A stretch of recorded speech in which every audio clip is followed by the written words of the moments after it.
नमस्कार. Hot seat या विशेष कार्यक्रमामध्ये आपल्या सगळ्यांचं स्वागत. आज आपण संवाद साधणार आहोत महायुतीतील एक महत्त्वाचा घटक पक्ष राष्ट्रीय समाज पक्षाचे राष्ट्रीय आणि संस्थापक अध्यक्ष महादेवराव जानकर यांच्यासोबत. जानकर साहेब, स्वागत आहे आपलं साम टीव्हीच्या विशेष कार्यक्रमामध्ये.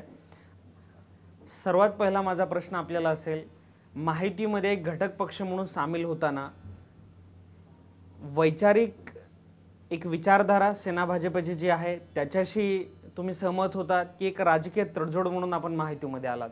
त्यात एक राजकीय तडजोड म्हणून राष्ट्रीय समाज पक्ष हा शाहू फुले आंबेडकर मानणारा पक्ष आहे आणि शाहू फुले आंबेडकरांचं नाव घेणारी महाराष्ट्रातलं आघाडी सरकार हे किती जातीवादी हे लक्षात आल्यानंतर आम्ही ठरवलं की शिवसेना भाजपाबरोबर युती करायला काय चूक आहे. म्हणून राष्ट्रीय समाज पक्षानं हा निर्णय राजकीय व्यवस्थेसाठी आम्ही राष्ट्रीय समाज पक्षानं महायुतीत जाण्याचा निर्णय घेतला. जानकर साहेब, सध्या धनगर आरक्षणाचा मुद्दा राज्यभर पेटलेला आहे. नुकतंच लक्षावधींचा मोर्चा सोहळा मुंबईमध्ये झाला होता. बारामतीमध्ये 4-5 लाख समाज आपला एकत्र आला होता. आपण पण आक्रमकपणे त्या ठिकाणी भाषणं केली होती. हिंसक जो मॉब होत होता त्याला आपण शांत पण केलं. काय वाटतंय, आपल्या ज्या मागण्या आहेत त्या विद्यमान सरकारकडून पूर्ण होतील? धनगर समाजाची मागणी ही अंमलबजावणीची आहे. गेली 67 वर्ष या समाजावर आघाडी सरकारनं, केंद्रातल्या काँग्रेस सरकारनं प्रॉपरली खऱ्या अर्थानं अन्याय केलेला आहे. राज्यामध्ये देखील काँग्रेसची सत्ता होती. राष्ट्रवादी काही कालचा पक्ष आहे, पण खऱ्या अर्थानं या समाजावर अन्याय करण्याचं महापाप काँग्रेसनं केलेलं आहे. काँग्रेसच्या काळात जर या समाजाची अंमलबजावणी झाली असती तर या समाजातली बरीचशीच मुलं IAS IPS आणि बरीचशीच मुलं खासदार आमदार झाली असती. पण ते रोखण्याचं महापाप या काँग्रेसच्या धोरणाने केलं. त्याला जिम्मेदार नेहरूची काँग्रेस आहे, गांधीची काँग्रेस आहे. म्हणूनच आम्हाला निर्णय घ्यावा लागतो आहे की बाबा महायुतीवर जाऊन आपल्या समाजाच्या मागण्या पदरात पाडून घेण्यासाठी हे विचारानं. आणि हे विद्यमान सरकारांची नियत काय आजही साफ नाही. आमचं स्पष्ट आहे. आम्ही त्यांना डेडलाईन दिलेली आहे 4 दिवसाची. 4 दिवसाचा 24 तासावर आलेला आहे. पण हे सरकार हे गेंड्याच्या खातडीचं आहे. ते त्या जास्त ही करायला वेळ द्यायला चान्स नाही, हे करायला नाही. तर आमचं म्हणणं आहे आज CMला आणि डेप्टी CMला किंवा लवकरात लवकर अंमलबजावणीचं पत्र तुम्ही केंद्राला पाठवण्याचा प्रयत्न करा. केंद्रामध्ये आमचं NDAचं सरकार आहे, त्यात राष्ट्रीय समाज पक्ष हा घटक पक्ष आहे. आम्ही मोदींशी चर्चा झालेली आहे माझी व आदरणीय गोपीनाथ मुंडे, अरुण जेटली आणि मोदी आणि स्वतः आम्ही ह्याच्यावर आरक्षणाबद्दल चर्चा झाल्यानंतर मोदीने आम्हाला पॉझिटिव्ह ॲन्सर दिलेला आहे की ते म्हणजे राज्याच्या CMची शिफारस तरी येऊ द्या महादेवराव, आपण तो प्रश्न निकालीत काढण्याचा प्रयत्न करू. नेमका धनगर समाजाचा मुद्दा काय आहे? आपण जो धनगर आणि धनगडचा उल्लेख करता, मात्र आदिवासी समाजाचे नेते म्हणतात की हा सगळा ढोंग आहे. अशा पद्धतीनं कोणतेही स्पेलिंग मिस्टेक झालेलं नाही आहे आणि धनगरांना या ठिकाणी ST मध्ये आम्ही येऊ देणार नाही, अशा आक्रमक भूमिका आदिवासी मंत्री पिचड असतील, पुरके असतील, सगळ्याच लोकांनी घेतली. मुळात म्हणजे माझं म्हणणं आहे की पिचड साहेब असतील किंवा पुरके साहेब हे घटनादित्त बोलतच नाहीत. ते राज्याचे मंत्री आहात, विधानसभेचे उपसभापती आहात. एका जातीची बाजू घेणं हाच पहिला त्यांचा गुन्हा आहे. हा त्यांच्यावर देशद्रोहाचा खटला भरला पाहिजे हा मुळात म्हणजे. आणि धनगर ही ऑलरेडी ST मध्ये आहे, पण धनगरात नेतृत्व पैदा झालं नाही आंबेडकरासारखं. ही दुर्दैव या समाजाचं आणि त्या समाजाला डचं र कळालं नाही. आज आमचं म्हणणं आहे धनगड आणि धनगर एकच आहे, परंतु आधी अटल बिहारी वाजपेयीच्या काळात धनगड आणि धनगर सेम आहेत हा पार्लमेंटनं दाखला दिलेला आहे. त्यामुळं मोगेच्या किंवा पिचडच्या किंवा पुरकेच्या शब्दाला व्हॅल्यू नाही. आणि माझं म्हणणं आहे पुरके साहेब, आपण एका सभागृहाचे उपसभापती आहात. उपसभापती असल्यानं एका जातीची बाजू घेता येत नाही. पहिल्या जुटला रिझाईन द्या आणि मग तुम्ही चर्चा करा. पहिल्या घटनेचा आधार तुम्ही अनादर तुम्ही करताय. पिचड आणि पुरके हे घटनेचा अनादर करतात कारण एकाच जातीची बाजू मांडतात. ते शपथ घेताना मंत्रिपदाची किंवा उपसभापती पदाची त्यावेळी सांगितलं जातं की मी माझ्या पाहुण्या रावळ्याचा किंवा जातीचा चर्चा करणार नाही, मी तमाम महाराष्ट्रातल्या जनतेचा मंत्री म्हणून किंवा उपसभापती म्हणून. हा पहिला घटनेची पायमल्ली करतात हा वसंत पुरके आणि परत म्हणतात धनगर वेगळे आहेत, त्यांचा आमचा संबंध नाही. माझं म्हणणं आहे की देशातल्या राज्यातल्या आदिवासीचा फंड धनगर म्हणून येत होता, तो आजपर्यंत पुरके आणि पिचड तुम्हीच खाल्ला. आदिवासीतल्या काही जाती अशा आहेत की आजबी त्या सवलतीपासून वंचित आहेत. पिचडची जात आणि पुरकेची जातच फक्त फायदा खाती या, बाकीच्या आदिवासीला सुद्धा न्याय मिळालेला नाही.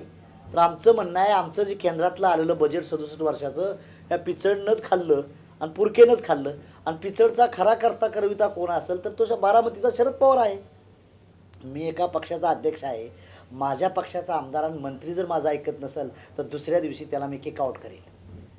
म्हणजे खरी कुठं आहे, हातात सूत्र कोणाचे आहेत, खरा ब्रेन बँक कुठं आहे, ह्याचा विचार जनतेनं केला पाहिजे. जनता हुशार झालेली आहे म्हणून आम्ही पंढरपूरला साकडं घालून बारामध्ये आम्ही ठिय्या दिला. आता उद्यापासून कराडला देखील ठिय्या बनतोया. कराडला देखील आंदोलन चालतंय. महाराष्ट्रातल्या प्रत्येक तालुक्यात या समाजाची न्याय मागणी असताना ह्या नेत्यांनी काय केलं, आदिवासींनी धनगरात भांडणं लावण्याचा प्रयत्न केलेला आहे. आम्ही आदिवासीचं काही खात नाही, ॲक्च्युली बिलकुल नाही. We want 7% reservation in central, not state. बार पुरके आणि ती पिचड म्हणतो की 3.5%. अरे 3.5% समजच काय, this is the reservation for only the state, not centre. स्टेटचं 3.5% आहे, एनटीचं आम्हाला घेणं नाही. एनटीचं we want scheduled tribes in centre. सेंटरचं जे 7.5% रिझर्वेशन आहे त्यातला आमचा हिस्सा पाहिजे, ताकी आमची पोरं IAS IPS आणि मेंबर ऑफ पार्लमेंट होतील.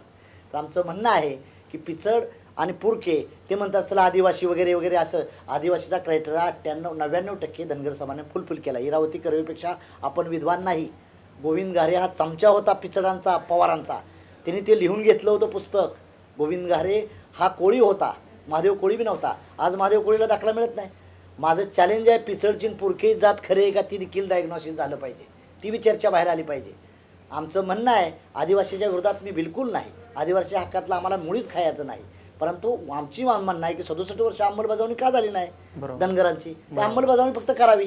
महाराष्ट्र सरकारनं फक्त पत्र द्यावं, केंद्रातून करून घ्यायची आमची ताकद आहे. मोदीपाशी NDA घटक दलाचा नेता महादेव जानकर असल्यामुळे मी मोदीच्या हाताला धरून ते करू शकतो. म्हणजे मुख्यमंत्री आणि उपमुख्यमंत्री बाबा दादा या संपूर्ण प्रश्नावर राजकारण करतायत. एकीकडे मराठा आणि मुस्लिम आरक्षण दिलं गेलं, मात्र धनगरांच्या आरक्षणावर जैसे ती परिस्थिती आहे. माझं म्हणणं आहे की लोकसभेचं इलेक्शन झालं, मी पवारसाहेबांच्या मुलीला तगडी फाईट दिली. आदरणीय आमच्या भगिनी सुप्रियाताई विजय झाल्या, 70,000 मतानं माझ्यापेक्षा जिंकल्या. पुढच्या बारीने त्यांना विजय होऊन देत नाही मी. इलेक्शनचा निकाल लागला का तिसऱ्या दिवशी पवारसाहेबांनी पत्रकार परिषद घेऊन सांगितले की धनगरांना लिंगायतांना आरक्षण दिलं पाहिजे. पवारसाहेब तुमचं अभिनंदन, परंतु विधानसभेत बिल पास होताना फक्त मराठा आणि मुसलमानांना दिलं, त्याच्याबद्दल बी तुमचं अभिनंदन. पण त्यावेळेस तुम्हाला लिंगायत आणि धनगराची आठवण झाली, त्यावेळेस तुम्ही CMवर का प्रेशर टाकलं नाही. लिंगायताला बिन धनगरांना तुम्ही आरक्षण द्या, लिंगायताला OBC टाका किंवा मायनॉरिटीचा दर्जा द्या, धनगरांना शेड्यूल ट्राईबचं टाकण्यासाठी शिफारस करा. हे पवारसाहेब आपण करू शकत होता. आपण जाणते राजे आहे, फार राज्याचे मोठे नेते आहात. आमची जी सुई तुमच्यावर जाती त्याचं कारण वैयक्तिक तुमची माझी दुश्मनी बिलकुल नाही. परत इलेक्शन झाल्या लोकसभेचा निर्णय काय तुम्ही दिला की धनगरांना लिंगायताला आरक्षण दिलं पाहिजे.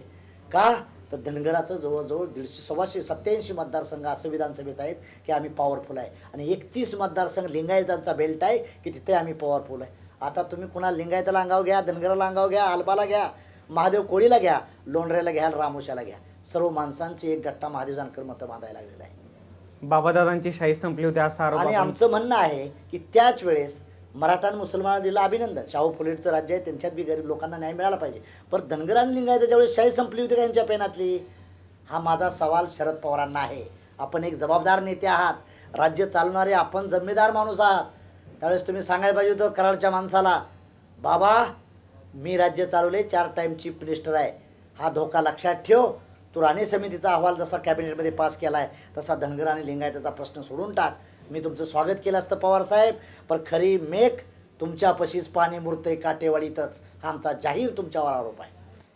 बाबादादांच्या पेनमधली शाही संपली होती का धनगर आणि लिंगायतांच्या आरक्षणाच्या प्रश्नावर, असा जाहीर सवाल उपस्थित करत आहेत राष्ट्रीय समाज पक्षाचे अध्यक्ष महादेवराव जानकर. त्यांच्याशी माहितीतल्या जागा वाटपाच्या संदर्भामध्ये अशीच चर्चा आपण सुरू ठेवणार आहोत. तत्पूर्वी घेऊयात एक छोटीशी विश्रांती.